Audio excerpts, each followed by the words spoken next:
Hi, Sir Proexam. Welcome to this live webinar. I didn't check my hair before I came to do it for you, but welcome. We're looking at the EU Schengen zone changes that are coming up, and today's webinar is a summary of the changes. There was an EU summit on the 15th of December, which confirmed Croatia as a member of the extended Schengen zone. The Schengen zone is essentially the EU. Now, from the 1st of January, it will include the Republic of Ireland. During 2030, during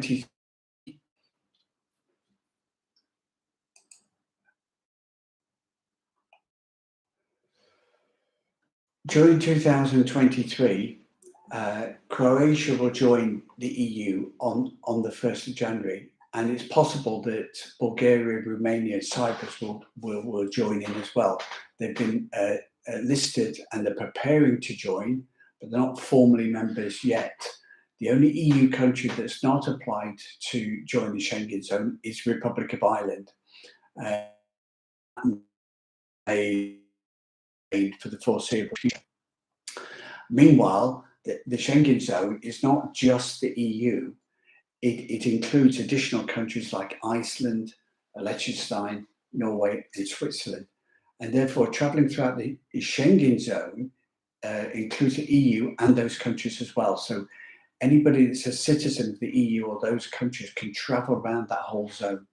Okay, it's simple, you would have thought, except the Brexit brings the UK out of the EU. And what's a change of circumstances there? UK expats may have resident permits in a specific country. So what's their situation? And on top of that, the Schengen zone is being adapted and updated next year with electronic travel authority. Similar to America, Australia, New Zealand already have these in place, and it's coming to the EU in 2023. And by the end of the year, that will be enforced as well. So it's quite a complicated situation, and it's one that we want to consider how it's going to impact expat family and business living and working in the EU during 2023. Specifically, we will look, as we always do, from a UK expat perspective, but this does affect anyone that is non-EU resident at the moment, but it also looks at the scenario regard to people that are already in the EU under the Withdrawal Treaty, the settlement scheme in the UK, but a resident permit in the EU. So let's have a look at that. So what I want to start with next is an introduction. ETIAS, the proposal for the Electronic Travel Authority, was introduced in 2016 to increase travel security within the EU. What are they looking for? What does that mean? It's already in place in America, where it's introduced after 9/11 with a view to anti-terrorism work, but that has been expanded greatly beyond there. So, what is the security issues behind that? Well, if we look at what the Electronic Travel Authority is going to do, then it actually gives you a bit of an insight. Because at ProAct, we advise expats living, working abroad on their residency, but also on their tax residency for their family and business across border and down generations. So that is quite a big factor. So you can read watch the rest of the vlogs in this series by subscribing to the channel, or go to our website at proactpartnership.com to find out more. We offer free reviews online to discuss. At the moment, the 60 countries have got visa-free travel into the EU. The EU is a generic body, it's not a sovereign country, but essentially, to be an EU member, you have to offer visa-free travel for these countries, which is those 60s, which includes the UK. So any UK citizen whether they're visiting a holiday home or whether they're traveling into Europe, can travel through across the border without a visa, just using their passport, and that's okay. Now, the problem with in the modern age, without the electronic travel authority, it's very hard from a security point of view for the authorities to track what's going on and what the movements are. So the electronic travel authority has to be applied for before you travel. Before you travel, you won't get on the aeroplane, you won't get on the ship without the electronic travel authority. But it does check it in quite detail. It'll check personal information. It will check criminal information. It will be reference to Interpol and Europol. Europol is the EU version of Interpol, an international police service. So it's checked against all those databases before you get approval to travel for your weekend in Spain. Okay. Once you've got a European Electronic Travel Authority, it lasts you for 5 years. It's attached to your passport. So now, with the ETIAS, the bodies have got a very, very clear view of where you are and what you're doing and what your history is, which is great if you're international money laundering drug cheat or terrorist, they're going to find you. But if you just want to visit your holiday home, it could be bringing about an extra complication that you hadn't necessarily considered or wanted to be involved with. So that is quite an issue. That it's quite an upping of the level. So with visa-free, passport-only travel, the authorities don't really know what's going on. But with an ETIAS, that they do. And the important point from residency and tax planning point of view is that tax is a criminal offence. So if you break the rules and don't declare and pay the right amount of tax in your country, then it gives the authorities quite a detailed power to investigate and research that. And obviously now the ETIAS will open up. So every time you're crossing a border, the authorities are going to know that you've crossed that border and how many days you spent in any particular country. So it's a tag on your movements. And some of you might enjoy 1984 by George Orwell. Very, very fine book. I read it in my teenage years. And we can see that coming to pass. And we see, although it was written in the 30s, it foresaw the world that we're in now, where it was paper-based then, but now it's electronic, and it allows that knowledge to be there. So you can't fly under the radar quite as easily, and that's good for society. It's good for keeping the records together, but it means that we need to pay more attention to allow us to enjoy our freedom of movement, to allow us to live and work abroad, and to pay the right amount of tax. So if you need help and advice on getting your residency and your tax residency or your electronic travel authority sorted out, contact us at PiratePartnership.com. Okay. And for the next part of the webinar, I just want to consider briefly some other issues and do a comparison. So we've got the ETIAS, that's the travel authority. What's the difference between that and a Schengen zone visa? The Schengen zone visa, they're not the same. They are different, but they may not be. So if you've got electronic travel authority, you don't need to have a Schengen zone visa unless you're required to have a visa to travel within Europe. Okay, so this is the bizarre thing. So the ETIAS will give you the freedom to travel into Europe. The Schengen zone visa if you live in a country which requires a visa for you to enter into the EU, any of those EU countries, you need to get the Schengen Zone visa. When you get that Schengen Zone visa, that basic visa for the Schengen Zone is for one country. So it allows you to go into that country, but it doesn't allow you the freedom of movement around the country.